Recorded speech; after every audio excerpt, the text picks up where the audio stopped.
일명 틀광수라고 해야 될까요? 네? 유튜브 틀면 나옵니다. 아, 그래요? 틀면 나옵니다. 아, 네, 뭐 안 나오시는 데가 없으시고 워낙 유명하신 위원분이라서 고맙습니다.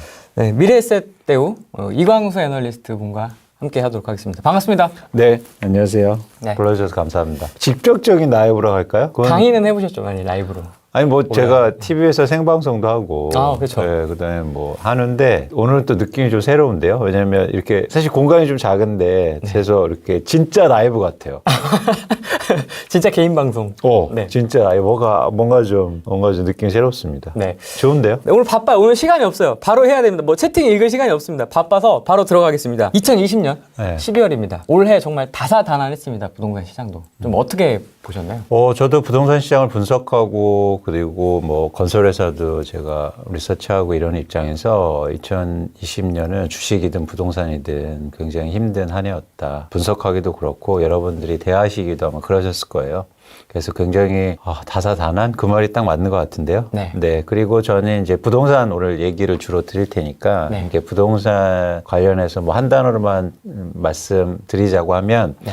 두려웠던 시장. 두려움. 두려움. 그런 두려움이 지배했던 시장으로 일단 제가 표현하고 싶습니다. 그 이유가 있으세요? 모두 다 두려웠죠. 집을 갖고 계신 분들이나 없으신 분들이나 아니면 심지어 정책을 만드시는 분이나 네. 모두가 두려웠던 시장인 것 같아요. 변동폭도 굉장히 컸고 뭐 코로나19뿐만 아니라 금리도 두 차례 인하되고 갑자기 또 안정되다 싶으니까 전세 가격이 급등하기 시작하고 이런 네. 어떤 상황 속에서 이 두려움이 사람들의 마음을 좀 억누르기도 하고 지배하기도 했던 그런 시장. 근데 이게 단기적으로 보면 주식시장도 마찬가지지만 부동산 시장도 이 사람의 심리, 참여자들의 심리들이 굉장히 중요한데요. 네. 그런 측면에서 이렇게 과도하게 어떤 감정이 지배한다는 건 좀 문제가 있는 거죠. 사실. 합리적인 판단이 결여되고 과도하게 심리적 영향이 컸던 시장으로 이렇게 볼 수 있습니다. 그럼 지금도 그런 구매나 거래가 그런 심리에 대해서 좀 많이 일어나고 있다고 보시는 거세요? 그렇죠. 특히 최근 들어서는 아주 단기적으로는 사실은 이 무주택자 분들이 일종의 대출을 많이 일으켜서 사는 수요들이 급증하고 있는데요. 엄밀히 따지면 두려운 거죠. 가격이 더 오를까 봐. 그리고 전세 가격이 올라서 나 살 집이 없을까 봐. 이런 네. 두려움들 때문에 사실은 매수세가 일어나고 있는 건데 네. 이게 저는 좀 물론 뭐 감정적으로 그리고 심정적으로 이해는 되지만 그런 의사결정이 합리적인 의사결정이라고 생각하지는 않습니다. 임대차 전세 가격 상승. 법 이후에 전세 가격이 막 이렇게 되니까 그냥 사버려 이제 이런 느낌. 네. 여기에 대해서는 좀 어떻게 보십니까? 그건 맞죠. 왜냐하면 임대차 보호법 때문에 전세 가격이 오르기 시작했고 지금 시장에 어떤 상황이냐면 물건이 별로 없어요. 물건이라고 하죠. 그러니까 전세의 물건. 그리고 임차를 할 수 있는 물건이 없기 때문에 한두 채가 나오면 갑자기 그 가격이 급등하고 있는 상황이거든요. 네. 근데 이거에 대한 단초, 원인은 당연히 임대차 보호법 때문입니다. 왜냐하면 대부분 한 66%라고 하는데 통계 수치로는 66%는 자기가 갱신권을 사용해서 연장하잖아요. 그래서 시장에 나오는 물건은 준 거예요. 네. 그렇죠? 그런데 수요는 안 줄거든요. 그 지역에 꼭 사야 되는 사람들은 되니까. 있으니까. 그리고 수요가 유동적이지 않아요. 무슨 얘기냐면 그러니까 정책을 만들 때도 이게 되게 유의했어야 되는데 예를 들어서 생각해 보세요. 그러니까 이 지역에 꼭 살아야 되는 사람들이 있어요. 그런데 이 지역에 전세 물건이 없으면 살아야 할 사람들이 있으니까 당연히 전세 가격이 급등하는 거죠. 근데 처음에 예상할 때 제가 추측컨대 여기 전세 가격이 오르면 다른 지역으로 갈 수 있겠지, 수요가. 그렇게 생각했던 것 같아요. 근데 그거 불가능하지 않습니까? 삶의 터전이 이 지역에 있고 그렇죠. 특히 30, 40대는 뭐냐면 아이들 교육이 걸려있기 때문에 사실 쉽게 주거 이전이 잘 안 돼요. 맞습니다. 네, 그런 차원에서는 마찰적인 영향이 되게 컸다. 정부에서는 저금리 때문에 전세 가격 상승하고 물론 이런 요인들도 있겠지만 결정적으로 그런 어떤 뇌관을 건드린 건 사실 임대차 보호법이었죠. 지금의 전세 가격이 급등하는 현상은. 네. 그래서 그런 것들 당연히 원인이라고 생각합니다. 임대차 3법까지 포함해서 20몇 번이 나왔습니다. 정부 정책. 또 어떻게 좀 평가를 하십니까? 횟수가 굉장히 많이 나왔던 건 뭐냐면 사실 열심히 한 거예요. 열심히 했다? 근데 웃으면 안 되는데. 네. 근데 잘해야죠. 왜 회사 다닐 때 물어보잖아요. 너 회사 생활 어때? 이렇게 물으면 열심히 하고 있습니다. 그러면 위에 사람들이 열심히 하지 말고 잘하라고. 잘 못했으니까 많이 나온 거죠. 그런 측면에서는 좀 반성의 여지가 있다. 그러니까 횟수를 보더라도 네. 그런 차원에서는 정책이 시장을 좀 압도하고 시장의 방향성을 이끌어가기에는 좀 한계가 컸다고 일단 판단하고 있습니다. 시장이 보니까 거래량은 확실히 줄었어요.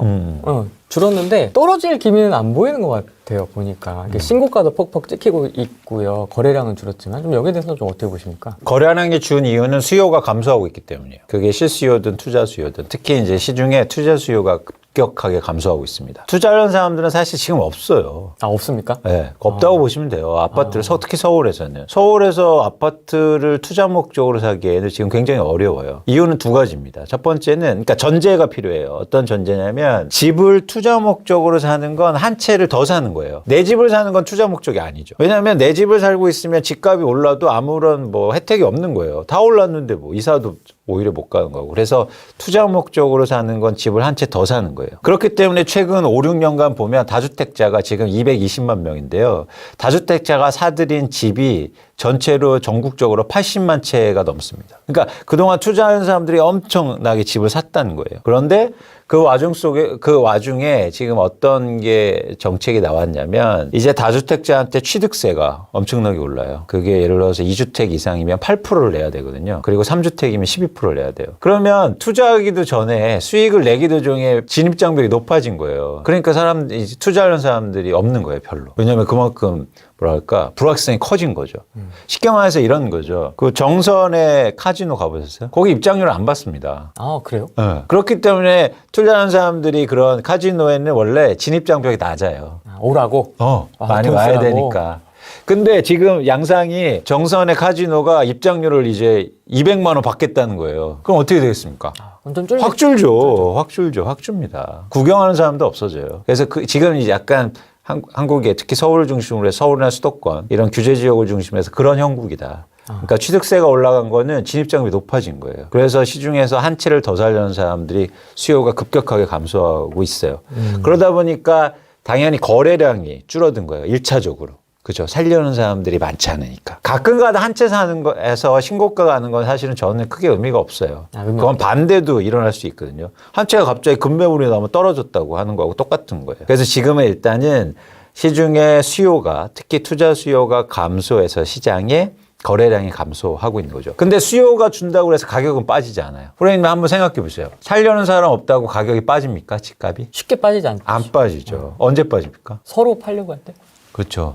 그러니까 팔려고 할 때. 예를 들어서 사는 사람 없다고 해서 나 안 팔아. 그럼 안 빠지는 거예요. 그죠? 그런데 이제는 팔려는 사람들이 나 팔아야겠네. 그래서 내놓을 때. 그리고 가격을 싸게 내놓을 때 빠지는 거죠. 아직 그런 상황은 아니에요. 그런데 흥미로운 건 뭐냐면 이제 앞으로 집을 갖고 있는 사람들이 시장에 매물을 내놓았는데 만약에 살려는 사람들은 없잖아요. 그럼 가격 하락폭은 더 커질 수 있다는 거예요. 반대로. 지금까지는 오히려 반대였거든요. 살려는 사람은 없고 팔려는 사람 적었으니까 가격이 급등했는데 지금 살려는 사람들이 일단 줄었잖아요. 근데 여기서 팔려는 사람들은 많지 않아요. 근데 점점 팔려는 사람들이 많아진다면 가격은 하락하게 되는 거죠. 그래서 저희가 가장 관심 있게 보는 건 집을 갖고 있는 사람들이 과연 팔 거냐 말 거냐가 중요한 겁니다. 그래서 내년 6월까지 이제 그 다주택자 매물하고 법인 매물이 이제 얼마나 나올 거냐 이게 되게 관건이죠. 엄청 관심이 많잖아요. 그렇죠. 근데 제가 보기에 시작된다. 아, 시작된다? 당연하죠. 투매가? 그러니까 투매라고 표현하기는 어려워도 일단 매물이 증가하기 시작했고 그리고 매물이 이제 증가되는 속도를 좀 빨리 하겠죠. 이유는 뭐냐면 말씀하셨다시피 내년부터 종부세도 강화되고 양도세도 중과되고 이러면서 집을 갖고 있는 게 부담된단 말이죠. 근데 합리적인 아마 판단을 하게 될 거예요. 어떤 판단이냐면 내가 갖고 있는 거하고 그리고 시중에서 가격이 오르는 거하고 비교해 보겠죠. 그래서 가격이 내가 갖고 있는 것보다 훨씬 더 빨리 오르면 안 팔 거예요. 그런데 여러분 이건 명확하게 아셔야 될 게 뭐냐면 가격 상승세는 이미 둔화되기 시작했어요. 그러면 내년부터는 사실은 가격 상승세가 더 둔화되면 이제 보유하고 있는 부담, 세금 부담이 가격 상승세를 압도하게 될 거예요. 지금 예를 들어서 서울에 막 집값 또 오른다고 하지만 한 주에 0.03% 오릅니다. 그러면은 100주 0.03% 오르면 그게 몇 프로 오른 거예요? 3% 오른 거예요. 네. 취득세가 8%라니까요. 양도세가 두 채 갖고 있으면 3%예요. 1년마다 3%씩 내야 돼요. 그러면 내는 거하고 오르는 거하고 똑같아지는데 갖고 있을 이유가 뭐가 있어요? 이런 판단들이 이어지면 그동안 집을 안 팔았던 거 반대로 집을 팔 수도 있다는 거죠. 지방도 지금 장난 아니거든요. 세종 뭐 아시겠지만 서울 같은 경우에는 지금 어디일까요? 뭐 노도강 정도가 지금 굉장히 네, 핫한 상황인데 집값 하락의 어떤 신호 이런 거 좀 어떻게 캐치를 할 수 있을까요? 집값 하락의 첫 번째 시그널은 거래량 감소에서 찾아요. 수요가 감소할 때 나타나는 현상이고요. 그리고 두 번째 현상은 지금 호랭이님 말씀하신 것처럼 그런 현상들이 일어나요. 그러니까 뭐냐면 지방의 비규제 지역이 올라요. 그다음에 상대적으로 중저가 주택이라든지 그동안 소외받았던 지역이 갑자기 급등하기 시작합니다. 대표적으로 저희가 15년 전에 2006년 7년도에 서울의 아파트 가격이 고점을 찍는데요. 그때는 지금보다 더 놀라운 가격 상승세를 보여요. 아, 그렇습니다. 예를 들어서 개별 가격으로 보면 강남의 집값이 10억에서 15억으로 올라요. 평균. 그럼 50%가 1년에요. 1년에. 폭등이네 정말. 그렇죠. 1년 만에 폭등해요. 지금이 좀 덜해요, 오히려. 폭등할 때. 근데 그렇게 폭등한 다음에 사실은 2006년부터 2013년까지 가격이 계속 사실은 그 위축되고 빠지거든요. 그런데 그 고점일 때 서울로만 보면 가장 많이 오른 지역이 노원구였습니다. 2007년도에 안 오르다가 2007년도에 노원구가 급등을 해요. 강남 이런 지역은 그동안 올랐던 지역은 좀 정체되고 그러면서 그 이후로 사실 계속 빠지거든요. 그 변곡점에 그런 현상들이 나타나요. 그동안 어떤 소외받던 지역, 상대적으로 중저가 주택들이 급등하는 거죠. 근데 여기서 통계적 착시 현상이 일어나요. 저희는 뭐 서울 집값이 몇 프로 이렇게 얘기하지만 잘 한번 생각해 보세요. 서울의 집이 두 채라고 생각해 보세요. 한 채는 10억짜리가 있고 한 채는 5억짜리가 있습니다. 근데 5억짜리가 5천만 원 오르면 10% 오른 거잖아요. 네. 근데 10억짜리가 안 올랐어요. 그럼 두 개를 합치면 시장은 5% 오른 거죠.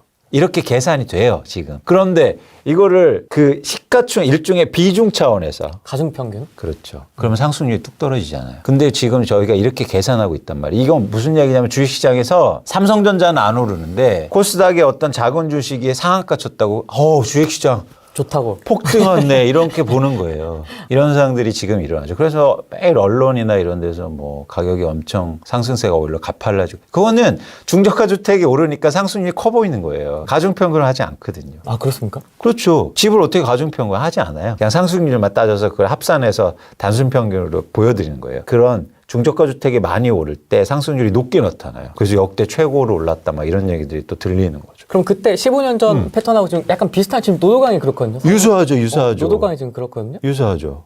그러면은 얼마 안 남았다 뭐 이렇게 봐도 되는 겁니까? 첫 번째는 이제 더 이상 오르기 힘든 그 마지막 국면으로 진입하는 그런 상황이라고 저는 판단하고 있고 네. 그런 현상들이 똑같이 일어나는 거예요. 그래서 그 뒤로는 이제 매물의 증감에 따라서 가격의 하락폭과 변동폭이 결정되겠죠. 그런데 그동안 아까 말씀드렸듯이 정책이 굉장히 과격하게 나왔어요. 시장이 잘 안 먹히니까. 네.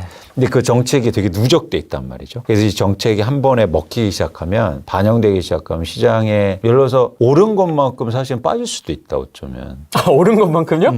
다시 원위치로요? 근데 그러니까 만약 그런 매물들이 막 나오기 시작하면 어. 네 그럴 수도 있다는 거죠. 근데 지금까지 안 먹겠으면 앞으로도 안 먹힐 가능성이 높지 않을까 저는. 정책은 시차가 필요해요. 아, 시차가 필요하다. 네, 그럼요. 예를 들어서 단순하게 종부세를 올린다는 정책이 나왔는데 지금 종부세를 내진 않잖아요. 내년도에 내고 또 내년 더 지나면 또 종부세 더 올라가고 늘어나죠. 이것처럼 가중된단 말이죠. 정책이라는 게. 그래서 항상 이게 정책의 실패를 저희가 들 때 가장 근거로 드는 게 그런 시차의 문제거든요. 근데 지금 안 먹힌다고 해서 정책이 또 나오고 이랬단 말이에요. 그러니까 지금 정책이 엄청나게 누적돼 있는 상황이죠. 그래서 만약에 혹시나 여기서 뭐 예를 들어서 금리가 좀 올라가거나 뭐 이런 현상이 나오면 시장이 되게 불안해질 수 있는 겁니다. 시장에서 얘기하는 거는 공급이 좀 많이 부족하다. 앞으로 한 2, 3년 정도는 그냥 전국적으로 뭐 서울은 당연하지만은 전국적으로 공급이 좀 부족해서 이 떨어지기가 당분간 쉽지 않다 이렇게 얘기하는 의견도 있습니다. 그거는 제가 꼭 질문을 그러면 그렇게 말씀하시는 분들이 사실은 대부분이에요. 왜냐하면 전문가들도 그렇고 언론도 그렇고. 근데 제가 꼭 그러니까 반대로 질문을 한번 해보고 싶어요. 그럼 그동안 올랐던 것도 공급이 부족해서인가요? 아니에요. 그동안 분양도 엄청 많이 했고 입주도 많았어요. 근데 왜 가격이 올랐을까요? 이게 한 가지고요. 네. 두 번째는 근원적으로 공급은 계속 부족해요. 공급이 뭐 도대체 얼마나 공급해야 풍족한 겁니까? 산출도 안 되고요. 그거는 정량적으로 분석도 안 되는 거예요. 그리고 해결이 안 되는 문제잖아요. 땅이 제한돼 있는데 어떻게 공급을 계속할 수 있습니까? 해결되지 않는 문제로 해서 그것 때문에 가격이 올라. 그럼 말씀드린 것처럼 제가 2006년부터 2013년까지 가격 서울의 집값이 하락했는데 그때는 공급이 많아서 하락했나요? 천만의 말씀.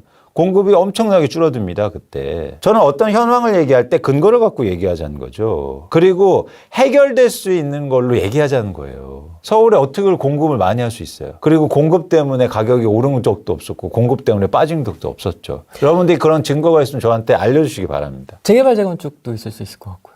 서울 같은 경우는 공급이라면. 재건축 재개발해서 많이 해서 가격이 하락할 수 있냐고요. 강남에 재건축 많이 하면 강남 집값 빠질 것 같으세요? 구랭이님 어떻게 생각하세요? 그냥 직관적으로. 아무래도 단기에 일시적으로 공급이 들어가 버리면 영향이 있지 않을까. 최근에요.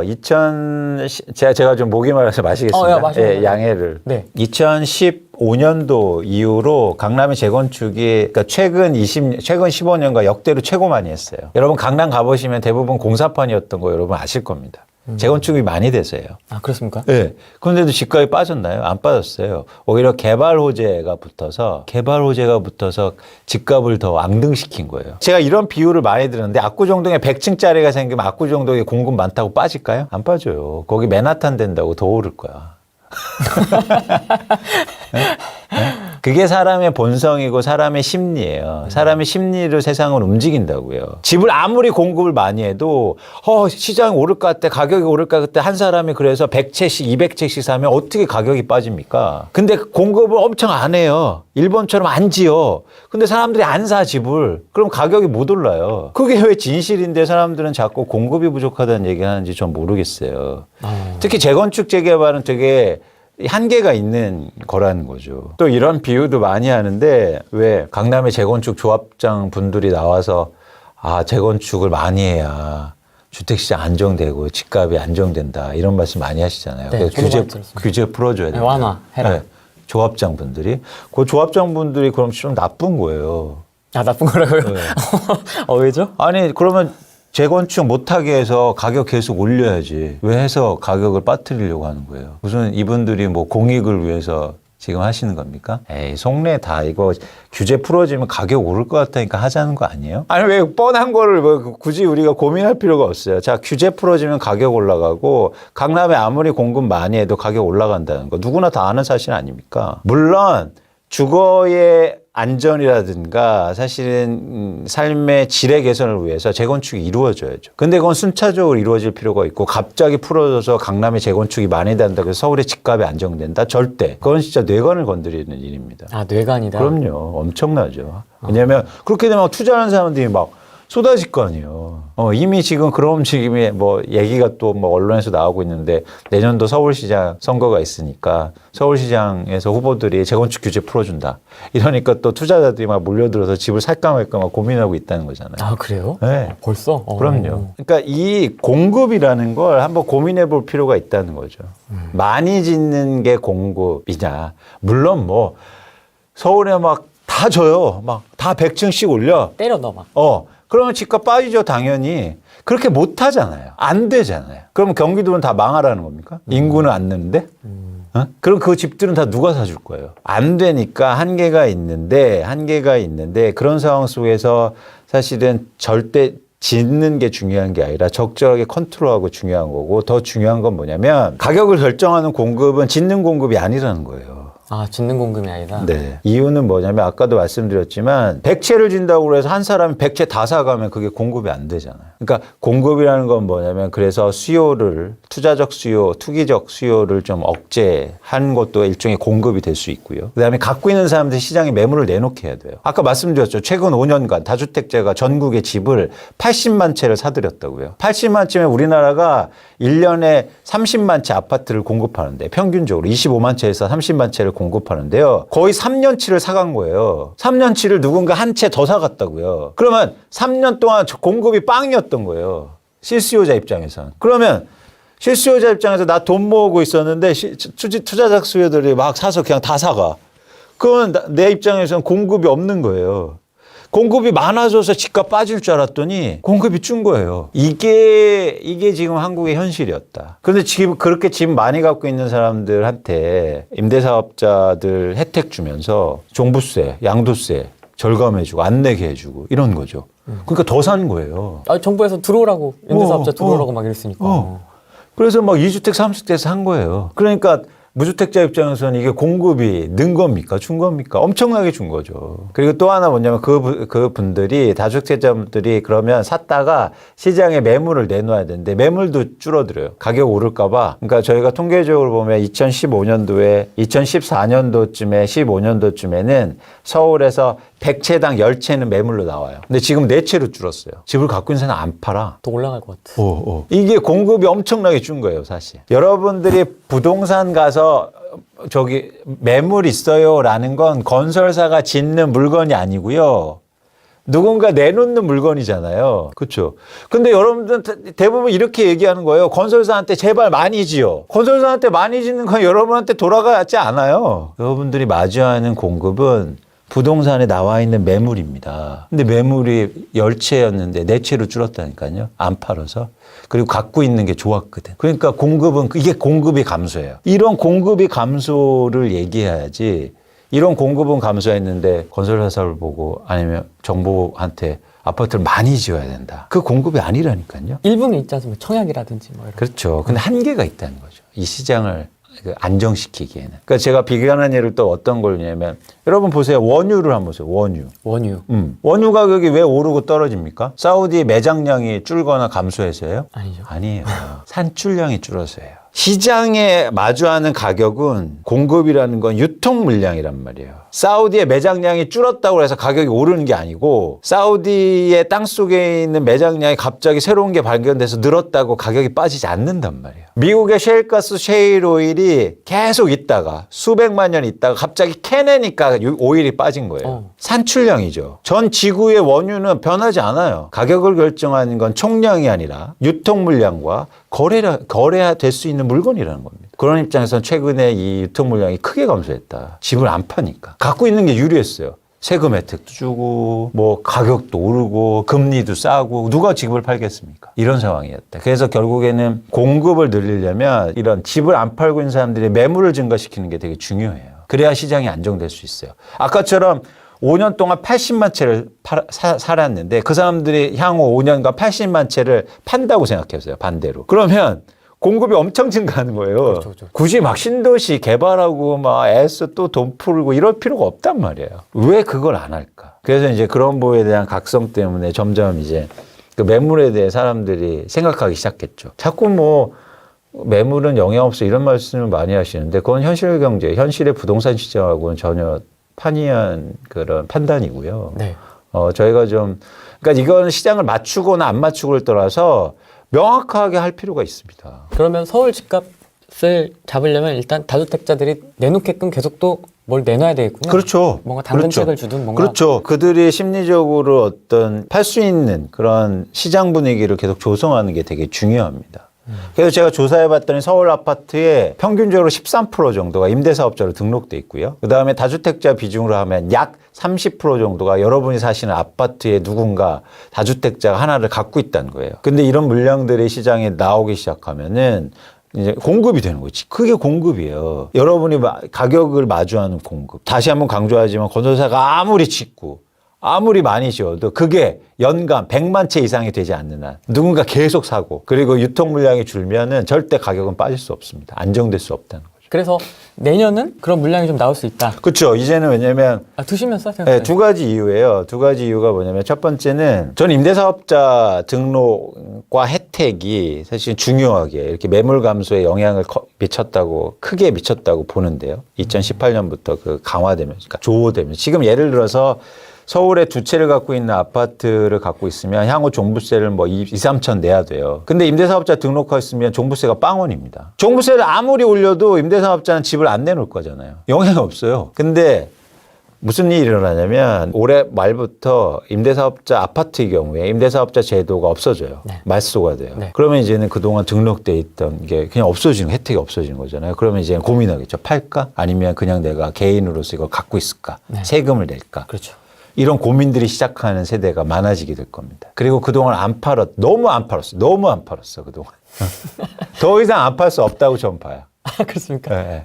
예, 왜냐면 그런 뭐 세금적 압박이나 이런 상황 때문에. 그리고 결정적으로 왜 팔 수밖에 없냐면 기대 수익률이 떨어지고 있어요. 왜? 상승률이 떨어지거든. 그런 입장에서는 이제는 합리적으로 결정하게 되겠죠. 그런데 그렇게 되면 시중에 매물이 이제 나오는 거죠. 팔고 싶은 사람들이 나왔는데 만약에 지금 그런 과도기인데 자, 팔고 싶은 사람이 그래서 다주택자가 물건을 내놨는데 무주택자가 사고 있어요. 실수요자. 네.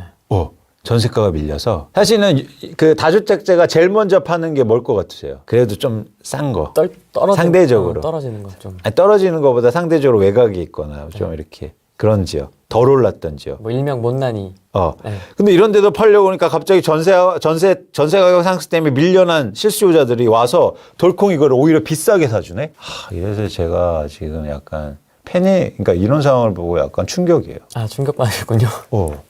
어떤 충격이냐면요. 지금까지 전세 가격하고 무주택자 분들은 사실은 되게 뭐랄까 감정적으로 힘들잖아요. 그래서 막 전세까지 오르니까 이제는 심지어 불안감에 휩싸여 있는데 그래서 양호한 지역 이렇게 표현하면 맞는지 모르겠지만 어쨌든 가격대가 이런보다 나의 수준에 맞는 집을 찾아다 보니까 외곽으로 갈 수밖에 없고 아니면 비규제 지역에 대출되는 지역에 갈 수밖에 없는데 그 지역의 다주택자들은 팔고 싶어 했거든요. 먼저. 그래서 팔려고 내놨더니 누군가 와서 비싸게 사주네?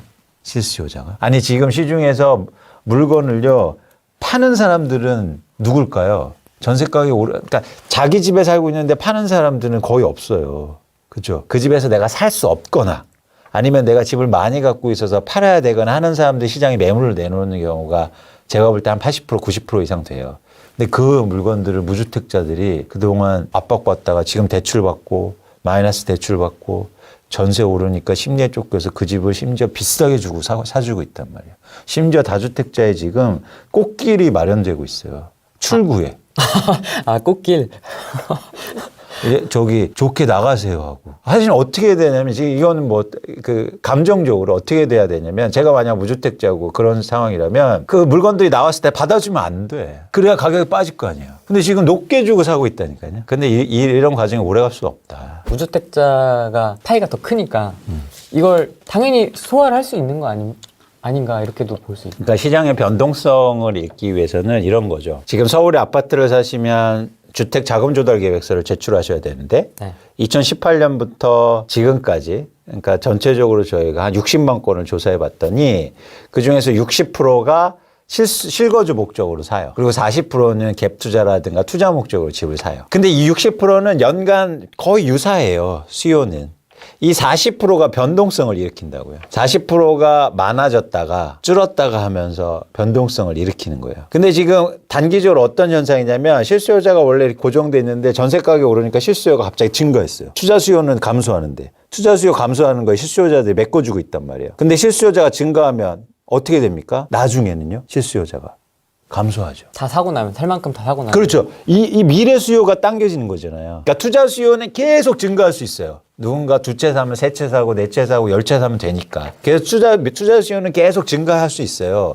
근데 실수요자는요, 이렇게 고정되는 상황에서 이 사람들이 대출을 일으켜서 금리 싸다고 신용대출, 이 용끌이라고도 하고 이러잖아요. 30, 40대가 제가 사는 비중을 봤더니 서울 아파트에 60%를 사고 있는데 30, 40대가 조금 나중에 샀어도 되는데 만약에 집값이 안정돼 있었다면. 근데 심리에 쫓겨서 미리 사는 거잖아요. 당겨서. 그리고 외곽으로 가면서 사는 거잖아요. 그래서 여기서 갑자기 실수요가 증가했잖아요. 그러면 예를 들어서 쉽게 말하면 내년부터는 실수요가 감소할 수 있다는 거예요. 이게 시장의 리스크를 더 키우는 거죠. 근데 실수요자도 계속 증가할 수 있어요. 두 가지 조건이 필요해요. 새로운 수요가 또 나타나면 돼요. 이제는 그럼 20대가 받아줘야 됩니다. 20대가 어떻게 받아줘요? 돈이 없는.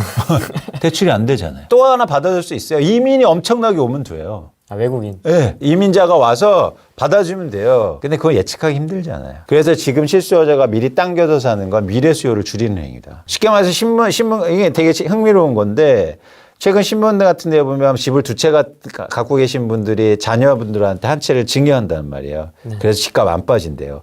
이건 되게 리스크한 겁니다. 미래 집값을 전망할 때. 왜냐하면 미래 수요를 또 죽이고 있는 거예요. 이 분들이 나중에 수요자가 됐어야 되는데 못 사자는 거잖아요. 그러니까 이게 일시적으로 확 일어나고 있는데 이건 지금 미래 수요를 줄이고 있다. 심지어 실수요까지. 그래서 나중에 예를 들어서 2024년, 25년도 3기 신도시 들어오고 막 물량이 오히려 증가할 때 이걸 다 누가 받아주느냐가 전 퀘스천인 거죠. 다주택자가 증가하지 않는 한. 그래서 저희가 집값을 뭐 내년도 중요하죠. 중요한데 집을 평균적으로 7년 정도 보유하시고 집을 좀 긴 호흡으로 보실 거 아니에요. 이런 입장에서는 지금 실수요자가 증가하는 건 역설적인 상황이 벌어질 가능성이 있다. 미래 수요를 줄이는 상황이다.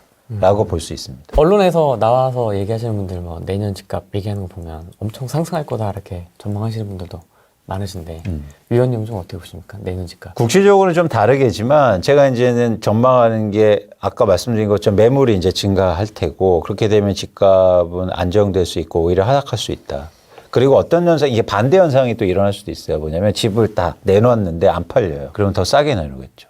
이제 먼저 파는 사람 먼저 팔려고 할 수도 있어요. 그런 집값의 하락폭이 사실 커질 수도 있거든요. 그래서 물론 그건 기간하고 정도의 문제긴 하지만 이제는 시중에 매물이 증가되면서 집값은 떨어질 가능성이 있다고 보고 있습니다. 내놓을까요 많이? 나 잘 모르겠는데요. 지금 되게 굳건한 심리들을 다들 갖고 계셔가지고 공급도 부족해, 저금리, 뭐 어쩌고 저쩌고, 유동성 뭐 이렇게 막 하는데 지금 심리가 대부분의 지금 투자하시는 분들의 심리는 사실 그렇지는 않거든요. 어떻게 좀 보십니까? 그 말씀드렸듯이 거래량이 감소하고 시중에 살려는 사람들이 없고 세금의 압박이 가중되면서 이제 심리가 오히려 반대될 가능성이 있어요. 그러니까 뭐냐면 갖고 있는 게 이제 불안한 거죠. 어떻게 될까 봐. 갖고 있는 게 제일 불안할 때는 내가 먹은 걸 다 못 먹을까 봐. 그때가 제일 불안해요. 그런데 세금도 많이 이제 내야 된대죠. 그리고 경기가 예를 들어서 경기가 어떻게 될지 모르는 거잖아요. 금리가 또 어떻게 될지 모르는 거고. 네. 이런 불안감이 사실은 이제 집을 갖고 있는 분들이 특히 다주택자의 불안감이 커질 수 있다고 전 보고 있습니다. 심리는요, 흥미로워요. 그러니 뭐냐면 갑자기 바뀌어요. 아, 갑자기. 그럼요. 아니, 예를 들어서 올해 1분기에 강남 집값이요, 2, 3억씩 뚝뚝 빠져요. 아, 이건 뭐 실거래가로 나오니까. 근데 그때 빠지면 사람들이 집을 안 삽니다. 팔고 싶고. 근데 갑자기 집값이 또 오르고 막 이러니까 더 사고 싶잖아요. 네. 심리란 그래요. 갑자기 바뀌어요. 심리가 계속 유지되지 않아요. 언제는 그렇게 주식 안 산다 하더니 주식시장 오르니까 막 달려가서 이게 바로 심리라는 거예요. 코로나 때. 그래서 심리로 기댄 시장은 변동폭이 되게 커지는 거고 그래서 리스크가 큰 거죠. 그래서 한국의 전 주택시장이 지금 불확실성이 되게 커진 거예요. 왜냐하면 심리가 지배하는 영역이 점점 커지고 있기 때문에 갑자기 확 바뀌어요. 사람의 마음이. 왜 그렇지 않습니까? 저희가 개인도 그렇잖아요. 이게 갑자기 자고 나서 마음이 틀려지고 이런 것처럼. 네. 반대로 지금까지 막 오를 거라는 굳건한 심리 때문에 맞았으면 의외로 그런 굳건한 심리가 허물어지기도 쉽다. 그렇게 보고 있습니다. 그럼 다주택자는 좀 정리를 해야 됩니까? 팔아야 됩니까? 아니 이미 정리를 하기 시작했어요. 아, 그건 이제 현상이고 네, 네. 예, 위원님이 생각하실 때는 이걸 실익이 없어요. 아, 실익이 없다? 네, 다주택자 갖고 있는 실익이 없어요. 아, 그래서 앞으로 세금을 많이 내야죠.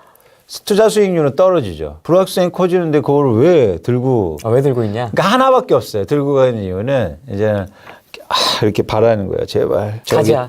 정권 바뀌어서 정책 좀 어떻게 바뀌면. 근데 그건 이제 행운을 바라는 거죠. 그걸 저희가 예측할 수 있는 부분은 그건 투자는 아니죠.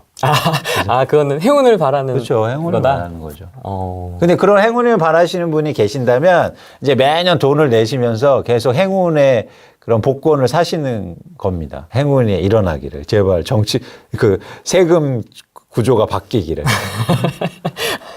그러면 한 4년 동안 기다리셔야 되잖아요. 왜냐면 국회에서 법을 만드는 거니까.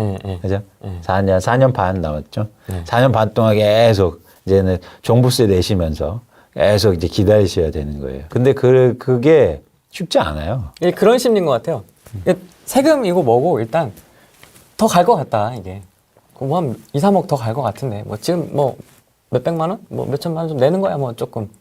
그냥 감사하지 뭐. 약간 이런 느낌. 근데 그렇게 안 가고 있다니까요. 그리고 안 갈 거고. 왜냐하면 누군가 그렇게 가격이 떨어지는 거하고 오르는 거하고는 다른 얘기예요. 가격이 오르려면 누군가 계속 높은 가격에 사줘야 되잖아요. 지금 막 전고가, 신고가지만 1년 내 5천만 원 강남의 집값 1천만 원, 5천만 원, 8천만 원 오르는 거예요. 최대 오른 게. 근데 그만큼 세금으로 내시는데 그게 많이 오르는 게 아니에요, 사실. 뭐 강남이 아니어도 왜 상승률이 높은 지역들이 많지 많지 않습니까? 그렇죠. 이제 그런 지역이 일부 이제 수요가 붙는 건데 사실 투자로 볼 때 새로 진입하기는 어렵다. 취득세라든가 세금 부담이 커서 그런 생각이 드는 거죠. 그러니까 명확하게 이제 구분해서 보셔야 되는 게 첫 번째는 계속 말씀드리지만 지금 시중에 투자하려는 수요가 급감하고 있다. 왜냐하면 세금 부담이 너무 크다. 특히 취득세. 네. 취득세 들어갈 때 돈을 많이 내게 했기 때문에. 예를 들어서 쉽게 말하면 5억짜리 집을 한 채 더 사시려고 하면, 한 채 더 사시면 4천만 원 내고, 자, 입장료가 4천만 원이에요.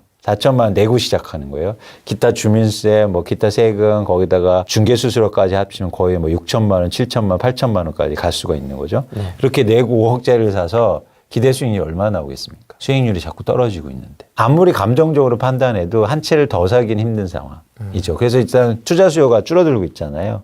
근데 투자 수요가 떨어진다고 해서 가격은 빠지지 않는다. 집을 갖고 있는 사람이 팔아야 되는데 시중에 딱 봐서 살려는 사람들이 많지 않으면 매물이 나오기 시작할 수 있다는 거죠. 무주택자 엄청 스트레스 받았습니다. 올해 2020년 작년부터 스트레스 받았거든요.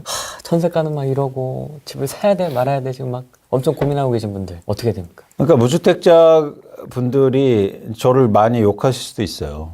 왜요? 왜냐면 제가 집값 안정된다고 사실 오랫동안 했고, 뭐 정확히는 2019년 말부터 그리고 올해도 집값 안정된다고 얘기를 했으니까. 근데 사실은 저 연도보다 방향성을 얘기한 건데 어쨌든 뭐 그런 차원에서는 뭐 어떤 분이 그렇게 얘기하시더라고요. 너 때문에 집 못 샀다. 뭐 이렇게 이제 뭐 말씀하실 수도 있는데, 좀 냉철하게 한번 판단을 해보자는 거죠. 어떤 거냐면 두 가지죠. 무주택자가, 그러니까 저는 집을 매수할 때 두 가지가 중요한 건데요. 하나는 뭐냐면 이제 언제라는 관점에서. 언제는 두 가지죠. 하나는 뭐냐면 내가 지금 살 수 있을 땐가, 집을. 무리하지 않고. 근데 그때는 제가 볼 때 평균적으로 지나쳤어요. 왜냐면 집값이 너무 많이 올랐기 때문에.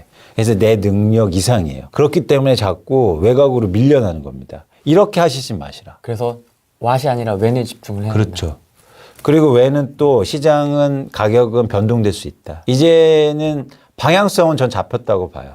가격의 하향의 방향성인데 그 진폭과 기간의 문제긴 한데 일시적으로 뭐 전세가가 이제 문제가 되긴 하고 있지만 그런 차원에서는 여러분들이 지금 나를 무리하고 그 시장을 또 무리하게 봐서 매수해서는 안 된다는 거고요. 이제 하도 공급 그러니까 정부가 공급을 엄청 많이 하고 있잖아요. 예. 그게 단순하게 지금 이제 입주 물량이나 이거를 안 나오기 때문에 저희가 이제 체감이 안 되는 건데 예를 들어서 3기 신도시단지 서울의 공급 물량 뭐 10만 호, 3기 신도시 40만 호 해서 거의 40만 호가 이제 밀려드는데요.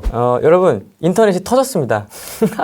죄송합니다. 다주택자 분들은 사는 게 아닌 것 같다. 아니 더 살 수 없어요. 다주택자는 네. 실익이 없어요. 실익이 없다. 이미 다주택자가 더 사지 않아요. 그래서 비규제 지역에 사는 것도 되게 힘들어요.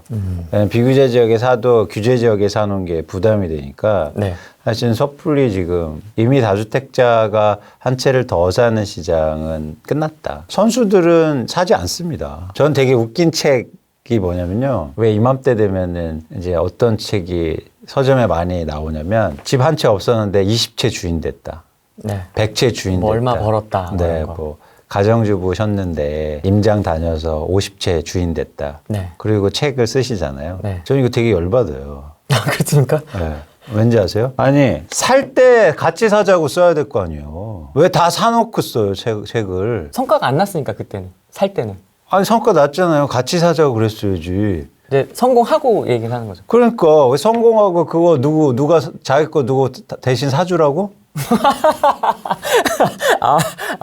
아니 황당하지 않습니까? 자기 걸 던질 아니 그러니까 예를 들어서 메시지로 보시는 그렇게 자기들은 100채 주인 된 다음에 이제는 팔 데 없으니까 사람들한테 이제 너희들도 이제부터 한 채씩 더 사가기 시작해. 이게 무슨 얘기예요? 그러니까 예를 들자면 그런 거죠. 우리나라가 여러분 생각하시는 거 다주택자가 엄청 많아요. 전 세계에서요 집을 투자 목적으로 하는 개인이 제일 많은 나라가 우리나라입니다. 왜 집만 투자하러 다니시잖아요. 이런 흔치 않아요. 그냥 전세가 있으니까 아무래도. 그렇죠. 그리고 갖고 있는데 별로 부담도 없어요. 그리고 아까 제가 계속 강조하지만 입장료가 많지 않았어요. 그래서 대부분 중개업을 하시는 분들이 또 집을 많이 갖고 계시죠. 중개수수료 아낄 수 있으니까. 이런 상황이 있는데 여기에 되게 큰 걸림돌이 생긴 거예요. 지금 취득세란 8% 내는 건 굉장히 큰 겁니다. 3주택자는 12%. 그럼 10억짜리면 1억 2천을 주고 시작해야 돼. 세금으로요. 쉽지 않다. 그래서 시중에는 지금 다주택자가 제발 사세요 다주택자분들 하고 보통 못 사실 거예요. 그러고 보니까 나오는 말이 뭡니까? 똘똘한 할채 나오는 거예요. 그래서 그런 현황을 이제는 그래서 다주택자분들 다 파시고 이제 비싼 거 한 채 똘똘한 거 가져가세요. 라는 거죠. 그러면 이제 수긍이 돼요. 그렇게 되는 거죠. 그래서 어쨌든 다주택자분들이 제가 여기서 집값 많이 오를 겁니다. 다주택자분들 집 사세요. 그러면 다주택자분들은 웃을 거예요. 누가 지금 집을 사냐고. 그렇습니까? 네. 다주택자 입장에서 한 채를 더 사기 힘들다는 거죠. 무주택자 말씀하셨는데 네. 그런 과정에서 다주택자들은 100채 그동안 사놔서 수십억 수백억 자산가가 됐는데 이제는 엑시트하려고 하는데 지금 무주택자가 받아주고 있어요. 전세 가격이 올라서. 땡큐인 거예요. 최근에 아주 재미있는 통계 자료가 있는데요. 다주택자들의 갖고 있는 보유주택 수가 줄고 있어요. 팔고 있으니까. 갖고 있을 이유가 별로 없어요. 많이 올랐고. 근데 그걸 지금 무주택자분들이 받고 있어요. 그러니까 가격이 안 빠지죠. 그리고 심지어 더 비싸게 받아주고 있단 말이에요. 수도권의 모 지역 비규제 지역이다 최근에 규제 지역으로 됐는데 그 지역의 자가 보유율 자체가 굉장히 낮았어요. 대부분 다주택자들이 그 지역의 새 아파트를 갖고 있었단 말이죠. 근데 그동안 7, 8년 동안 계속 안 올랐어. 유일하게. 거기까지는 가격이 못 올랐죠. 그러다 여기 규제 지역 되고 비규제 지역 대출되니까 전세가 오르고 막 사람들이 가서 살려니까 이제 다주택자들이 하나치. 그걸 무주택자들 받아주고 있어요. 지금 상황이. 근데 이게 아까 말씀드린 것처럼 오래 갈 수는 없고 제발 이렇게 하지 않으셨으면 좋겠다. 그럼 언제 정도로 좀 봐야 될까요? 집을 사는 거는? 그러니까 제가 시점을 얘기하는 건 사기꾼이죠. 뭐 내년에 사세요. 그걸 제가 어떻게 합니까? 일단 지금은 아니다. 네. 근데 시점을 고민할 때 명확한 건 일단 거래량이 증가해야 돼요. 그게 어떤 경우든. 그때가 시장에 어떤 변화가 있는 거고, 그리고 더 좋은 시점은 가격이 하락하는데 거래량이 증가할 때가 여러분들이 무주택자가 집을 사기에 가장 좋은 시점입니다. 그건 뭐냐면 시중에 매물이 많아지고 있다는 증거거든요. 그런 때가 언제 와. 끝났어, 우리는. 아닙니다. 영원한 게 어딨어요. 제가 그냥 무작정 제가 이런 말 하면 너 인디안 기후제다. 맨날 기도만 하고 있고 언제 빠지냐 이렇게 이제 말씀하시는데 좀 길게 보시면 지금 시장의 분위기가 그렇게 가고 있다고 저는 확신합니다. 그러니까 개인적인 거 여쭤봐도 네네. 됩니까? 위원님은 지금 1주택자세요? 어떻게 되세요? 그건요, 제가 노코멘트 할게요. 그게 별로 저한테 도움이 안 돼요. 왜냐면 그게 이게 돌면서 여러 가지 이제 문제를 일으키는 거죠. 제 말에 신뢰가 떨어지죠. 개인적인 그거를 말하는 순간. 근데 저는 애널리스트죠. 최대한 공정성을 갖고 말씀드리고요. 저는 대신 부동산의 익스포저가 예를 들어서 그러니까 예를 들어서 부동산을 투자하고 이러신 분들은 당연히 계속 좋다고 얘기하실 거잖아요. 그러실 수밖에 없지 않나요? 내가 집을 100채 갖고 있는데 이제 부동산 가격 빠져 이렇게는 안 하겠죠. 제가 부동산을 업으로 하고 있어요. 그래서 부동산 거래가 많이 일어나고 다주택자들이 많이 사야 나한테 도움이 돼. 그런 분들이 집값 빠질 거예요. 이렇게 얘기하겠습니까? 못 하잖아요. 전 그렇지는 않습니다. 그래서 이렇게 하는 거고요. 그 대신 오르는 것 때도 전 자유로워요. 그래서 제가 2013년도 이럴 때는 집값 계속 빠질 땐 집 막 사자고 그랬어요. 그때는 반대로 집 사자고 그러면 웃었다고. 너나 사라고. 지금은 반대죠. 그래서 저는 시장을 분석하고 얘기할 때 어쨌든 저의 익스포저, 제가 갖고 있는 거에서 자유롭다 이렇게 말하는 게. 근데 여러분들이 아시는 일부 전문가들은 자유롭지 않을 수 있잖아요. 그 업에 있거나 자기가 부동산을 많이 갖고 가거나 이런다면, 그리고 정책에 있거나 이렇다면. 근데 저는 그런 거에 모두 자유롭기 때문에 제가 분석한 대로, 그리고 시장을 읽는 대로 여러분들께 말씀드린 겁니다. 근데 이걸 받아들이고 이해하는 건 사실 여러분의 몫인 거죠. 부동산 아니면 어디 투자해야 됩니까? 그냥 개인적으로 여쭤보는 겁니다. 투자할 때는 사실은 여러분들이 생각하시면 훨씬 더 많아요. 그런데 제가 이제 한 가지 갖고 있는 생각은 앞으로, 그러니까 미래에 투자하는 거잖아요. 네. 그러니까 과거나 현재에 투자하진 않잖아요. 왜 길거리에 댈 때 야바위라고 그래서 막 이렇게 하는 거 딱 한 다음에 컵 속에 들어있는 거 찍으세요. 이거는 과거에 투자하는 거 아닙니까? 이거는 도박이에요. 과거에 투자하는 건 도박이고 미래에 하는 게 투자죠. 근데 지금 미래의 한 가지 확실한 키워드는 불확실성이 커진 거예요. 그죠? 어떻게 될지 사실 모른다는 겁니다. 이럴 때는 가장 좋은 투자 방법은 유동성이 큰 자산, 유동성을 확보할 수 있는, 그러니까 뭐냐면 거래가 자유로운 자산의 비중을 여러분 높이실 필요가 있어요. 그래서 사실은 굳이 비교하자면 부동산보다 주식이 좋을 수도 있다는 겁니다. 왜냐하면 언제나 사고 팔 수 있게 기본적인 속성이기 때문에. 근데 부동산을 무리해서 사놨어요. 근데 향후로 불확실성이 커져서 어떤 일이 벌어지면 어떻게 합니까, 이거를? 팔고 싶어도 못 팔고. 우리의 인생의 목적이 집 한 채 갖는 게 인생의 목적은 아니잖아요. 좀 더 경제적 자유를 얻고 세상에 우리 아이들이나 아니면 이렇게 좀 행복한 삶을 갖기 위해서는 사실 저희가 고민하고 이런 시점이다. 그래서 그렇게 비싼 집 아니면 내가 영끌해서 내 집 마련한다고 여러분 진짜 행복할 것 같으십니까? 집이 주는 안정감은 있지 않습니까? 며칠 안 가요. 며칠 안 간다? 네. 집 그렇게 사놓으면 집값 떨어질까봐 그래서 제가 나오면 집 가지신 분들이 불안해서 나 영출했는데 어떡해요. 불안해요. 편하지 않아요. 이자 나가야죠. 세금 나가야죠. 그죠? 집값 안 오르는 건 불안하죠. 그래서 다 불안한 건 마찬가지예요. 그래서 여러분들이 좀 경제적 자유를 얻기 위해서는 유동성을 확보하는 투자를 하셨으면 좋겠다. 앞으로는. 부동산 투자는 안 해보셨죠? 했습니다. 그렇습니까? 그럼요. 경험을 다 갖고 있죠. 저도 결혼을 하고 그리고 부동산 시장을 제가 건설회사를 또 다녔잖아요. 네. 건설을 다니면서 건설회사 다니면 얼마나 정보가 많겠습니까? 어디 뭐 재건축한데 어디 뭐 개발한데 뭐 이런 것도 있고요. 네. 그런 걸 통해서 저도 이제 직접 해봤고 그리고 사실은 제가 이제 이런 데 가서 처음 얘기하는데 저희 집안이요 다 부동산에 관련된 일을 하세요. 그렇습니까? 뭐 건설사에 계신 분도 있고 뭐 그렇고 뭐 있고. 부동산도 있고 뭐 거래도 있고 뭐 임대업도 하시고 뭐 뼛속까지 부동산 집이시네요. 그렇게 과장할 필요는 없고 어쨌든 제가 잘 알고 있다는 거죠. 걔가 거래도 많이 해봤고 그리고 시장을 분석하는 사람이잖아요. 당연히 경험이 중요한 거죠. 그래서 여러분이 그냥 생각하신 것처럼 책상 위에 앉아서 수치만 보는 사람은 아니다. 그런 말씀을 드립니다. 이거는 부동산하고 주식을 따로 구분해서 보실 필요가 없어요.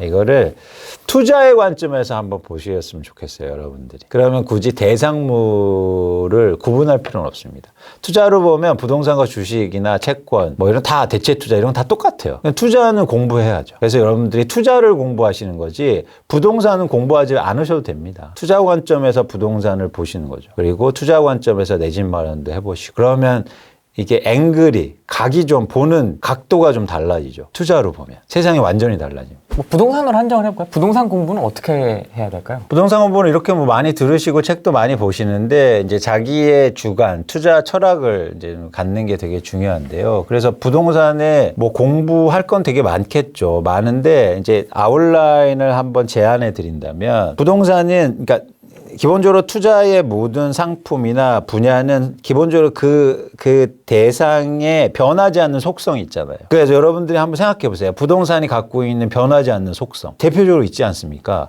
움직이지 않는다. 부동성. 네. 그 다음에 거래가 빈번하지 않다. 이런 건 바뀌지 않는 속성이잖아요. 물론 뭐 요즘에 같은 비규제 지역에 막 일주일마다 사고 팔고 그런 사람이 작년에 있었어요. 올해 초까지만 해도. 근데 이제 그것도 안 돼요. 왜냐면 1년 안에 팔고 이러면 양도세를 70% 내셔야 되기 때문에 이제 불가능합니다. 어쨌든 그런 것들이 계속 막혀가고 있는 거예요, 지금. 어쨌든. 그런 쯤에서 부동산은 기본적으로 대상 자산이 또 금액이 크다. 그죠? 금액이 크잖아요. 그래서 거래가 빈번하지 않고 이런 속성을 딱 여러분들이 아셔야 되고 이거는 어떤 전문가가 얘기해도 똑같이 얘기할 거예요. 그죠? 이런 변하지 않는 속성을 기준으로 해서 여기에 맞는 나만의 투자 방법을 잘 생각하실 필요가 있어요. 그래서 제가 찾은 방법은 이런 속성을 잘 보니까 부동산을 잘 투자하기 위해서는 what보다 when이 중요합니다. 웬이 중요하다. 어디보다. 근데 사람들은 어디에만 관심이 있죠. 지금 어딜 사야 돼요? 그렇죠. 이런 거. 근데 하나도 묻지 않아요. 언제 사야 돼요? 언제 팔아야 돼요는 묻지 않아요. 그렇기 때문에 부동산으로 돈 번 사람들이 많다고 생각되지만 사실은 대부분 한 채 있는 사람들은 돈 번 사람들이 아니잖아요. 두 채, 세 채 갖고 있는 사람들은 사실 그분들은 언제를 고민하신 사람들이에요. 그래서 2014년도 야 이때가 좋을 때도 막 사. 그런 거죠. 왓을 막 샀다는 게 뭐냐면 지역 안 봐요. 굳이 시점이라고 생각하면. 그죠. 근데 우리는 막 뭐 추운 겨울날 임장 가고 막 버스로 대절해서 막 몰아가서 물어보고 여기 뭐 학군이 어떻다느니 뭐가 뚫려요. 이거 누가 모릅니까? 모르는 사람이 있어요? 다 알죠. 다 안다는 거 어떤 게 있을까요? 그 가격에 이미 포함되어 있다는 거 있다는 거예요. 내가 모르는 게 알아야죠. 근데 그렇게 몰려가서 어떻게 알아요? 복도 부동산 사장님이 얘기하시는 거는 이미 나 빼고 다 알고 있는 사실인 거예요. 근데 저희는 마치 야 부동산은 현장이지 막 열심히 돌아다녀요. 그러실 필요가 전 있냐는 거죠. 투자로 보면. 아, 투자로 보면 네. 현장 낙서는 오히려 언제인가 이런 고민들을 하시는 게 되게 중요하다. 그 다음에 현장도 보시고 이러는 거지. 네. 일단은 웬 네, 웬이 되게 중요하다. 투자로 보면. 반대로 이제 주식은 왓. 그쵸.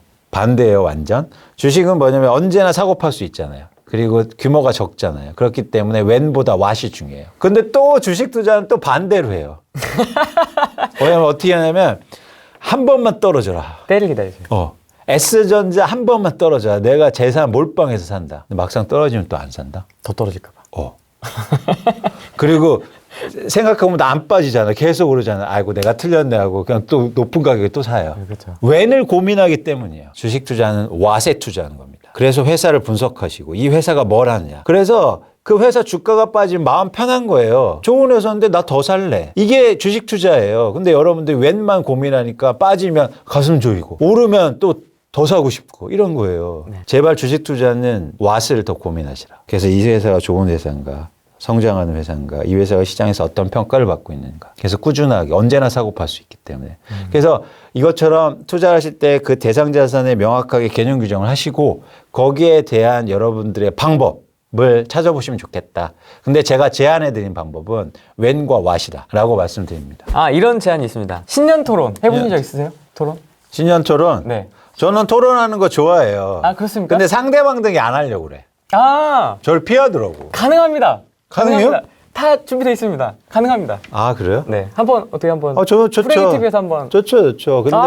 근데 이제는 재밌으려면 좀 뭐 이렇게 그러니까 제가 재미없는 분들이 좀 계시더라고요. 뭐 그 상대방분이 뭐 200년 전 얘기를 하거나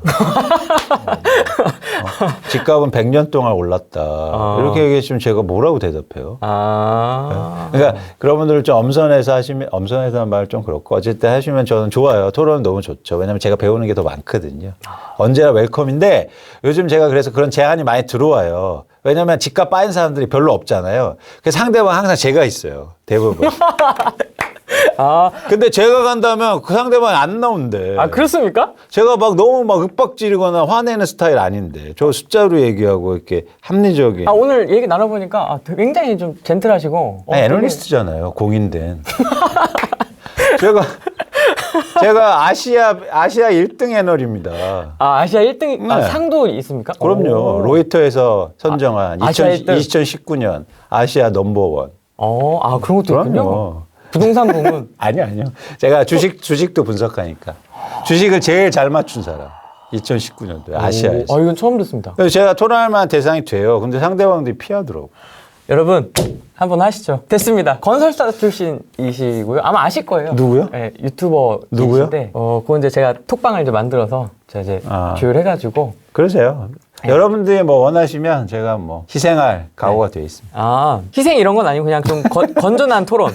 좋습니다. 여러분, 지금 400명 보고 계신데요. 여러분 성사가 됐습니다. 일단 제가 양쪽 두 분께 연락을 해서 좀 기획을 해가지고 라이브로 토론 한번 제가 준비해 보도록 하겠습니다. 제가 뭐 이런 거 다 해놨거든요. 제가 한 3달 기다렸습니다. 3달. 찾으려고. 그러시구나. 네, 그래서 알겠습니다. 양쪽 다 구해졌기 때문에 제가 한번 진행을 해보도록 하겠습니다. 저희 뭐 무주택자도 좋고요. 저희 부동산에 관심 있는 시청자분들께 한마디 해주시죠. 저는 사실은 지금 무주택자 일종의 그 편향이 좀 있죠. 그분들 때문에 제가 분석을 왜곡한다는 건 아니고요. 그분들한테 더 도움이 드리고 싶어요. 제가 뭐 다주택자한테 도움 드리고 싶지는 않아요. 제 지식이나 제 자료나 이런 것들을. 그래서 그런 관점에서 제가 이제 일종의 그러니까 심정은 편향이다. 제가 자료가 그래서 편향되지는 않아요. 그런 입장에서 무주택자분들한테 제가 말씀을 드리고자 하는 건데 네. 심리에 너무 이렇게 막 감정이나 심리에 너무 이렇게 좌우되지 마시고 좀 더 객관적으로 시장을 좀 보였으면 좋겠다. 제가 되게 공격적인 발언을 하나 해드리면 전세 가격은 받을 수 있잖아요. 전세 가격 오른다고 그래서. 그런데 집값을 비싸게 살면 집값은 누가 돌려주지 않습니다. 그리고 만약 여러분들이 그걸 대출받아서 무리하게 사셨다면 집값은 떨어지는데 대출은 깎아주지 않을 거예요. 그리고 향후로 뭐 3, 4년 후에 금리가 올라가면 어떻게 됩니까? 이런 무리하지 마시고. 근데 공교롭게도 시장의 분위기나 이런 상황을 무주택자가를 계속 하쉬하게 밀고 있어요. 그게 좀 안타깝다는 거죠. 그래서 여러분들이 저도 이제 좋은 뭐 자료들이나 시장 분석을 열심히 할 테니까 여러분들이 그런 자료나 이런 걸 보면서 좀 위안도 받으시고 그리고 합리적인 판단 그리고 집은 감히 말씀드리지만 최소한 5년, 6년 이 정도는 보셔야 된다. 당장 저희가 내년 집값을 보면서 인생을 걸 건 아니잖아요. 그리고 좀 더 말씀드리면 집 한 채? 어쨌든 내 집 마련이 인생의 목표가 되지 않으셨으면 좋겠다. 지금은 좀 힘드셨을지 모르겠지만. 그래서 그런 말씀을 꼭 드리고 싶네요. 알겠습니다. 시간 관계상 오늘 좀 중간에 원활하지 못한 점 양해 부탁드리고요. 저희 보내드려야 돼요, 이제. 네, 바쁘신 분이시라서 시간을 딱 정해놓고 저희가 방송할 수밖에 없는 점 양해를 부탁드리고 오늘 연초에 좋습니다. 네, 한번 꼭. 아니, 제가 오니까 여기 너무 좋아요. 그리고 뵈니까 좋아요. 호랭이님 너무 좋아요. 그렇습니까? 제가 그래서 개인적으로 무조건 제가 올게요. 감사합니다. 오케이. 네, 알겠습니다. 오늘 여기까지 하겠습니다. 고맙습니다. 고맙습니다.